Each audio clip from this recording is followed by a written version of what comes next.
Carmela Full of Wishes by Matt de la Peña, illustrated by Christian Robinson.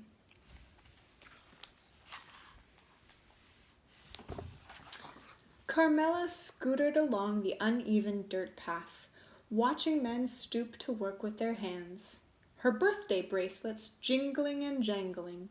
The thick greenhouse air smelled of marigolds and overturned earth and fresh manure. Carmela knew exactly what manure was, but she didn't want to think about that. Not today.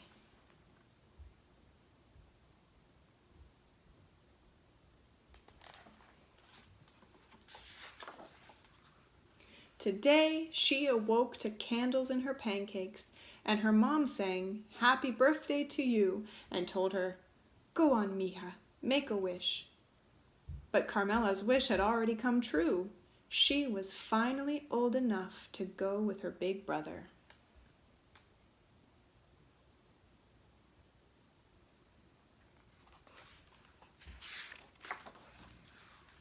Carmela followed as he cut back onto the street at Freedom Boulevard, past the crowded bus stop and fenced-off repair shop, past the old folks' home where two hunched old women waved smiles, past the huge home improvement store where her dad used to stand around weekend mornings waiting for work.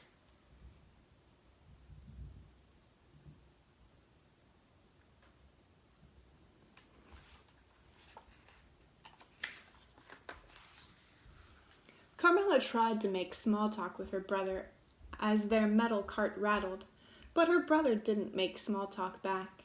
He didn't want her tagging along.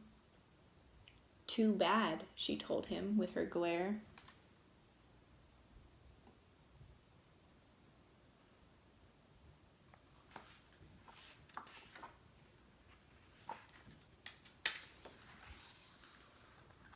Just outside the laundromat, she picked a lone dandelion growing among the concrete weeds. She pulled a breath and leaned toward the fuzzy white bulb. But just before she could blow, her brother butted in. "Did you even make a wish?" "You're supposed to make a wish. Everyone knows that." "Of course I made a wish," she told him. But it was a lie. Carmela didn't know.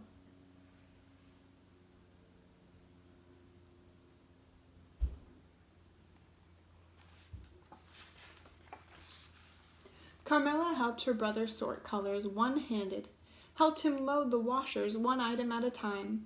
While their clothes spun, her imagination turned, each new thought ushered in by a jingle of bracelets.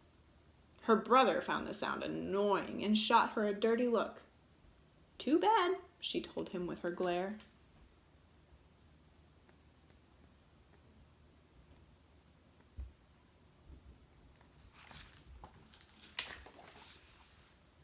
She jingled her bracelets as she rode up to Miss Maria's vegetable stand, imagining a machine built into her bedroom wall, one that would spit out anything she could think of, but mostly candies.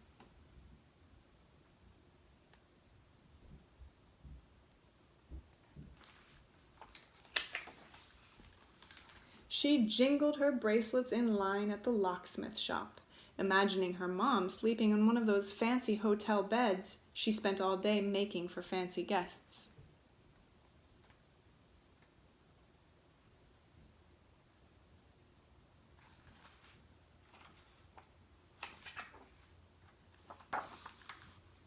She jingled her bracelets at the bodega down the block from their old apartment building, imagining her dad getting his papers fixed so he could finally be home.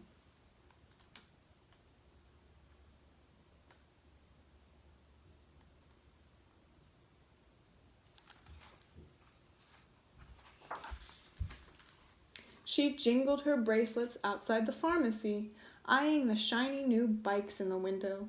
Her brother stopped in his tracks. "Why do you have to be so annoying?" She thrummed her bracelets at him and said, "It's a free country."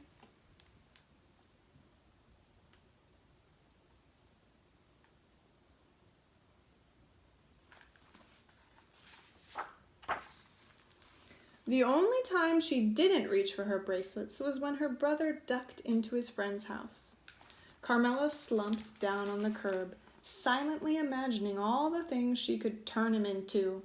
The slimy pink tail of a rat, a cockroach scurrying away from the light, a wheelbarrow full of manure left in the sun. She stared down at the dandelion in her hand. It seemed so much more important now that she knew it was a place to put her wishes. What if she made the wrong choice?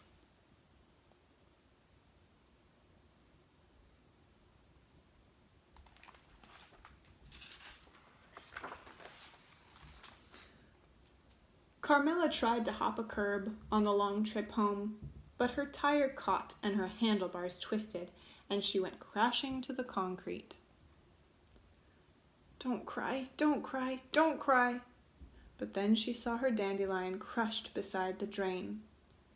She looked up at her big brother, warm tears rolling down her cheeks. He lifted up her scooter. "You okay?" She shook her head and pointed. "My wish."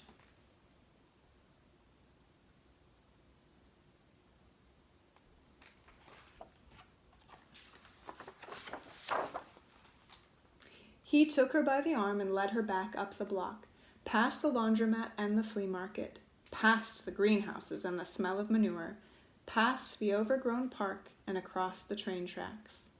He didn't stop until they made it to an abandoned farmhouse near a cliff overlooking the sea. "Close your eyes," he said.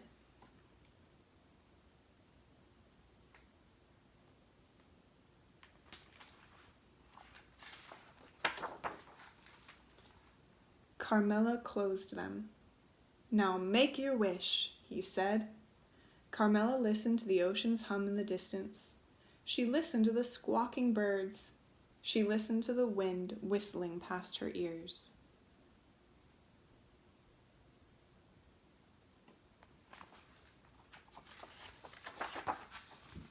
Then she opened her eyes. She saw hundreds of tiny white spores lifting into the air, floating out toward the far-off surf. The sky was full of wishes.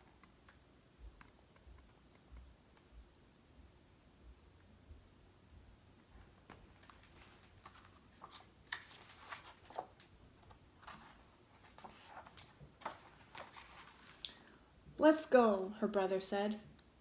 "Don't you want to know my wish?" she asked. He shook his head. "If you tell, it won't come true." She looked back one last time, then took off her bracelets and followed her brother home.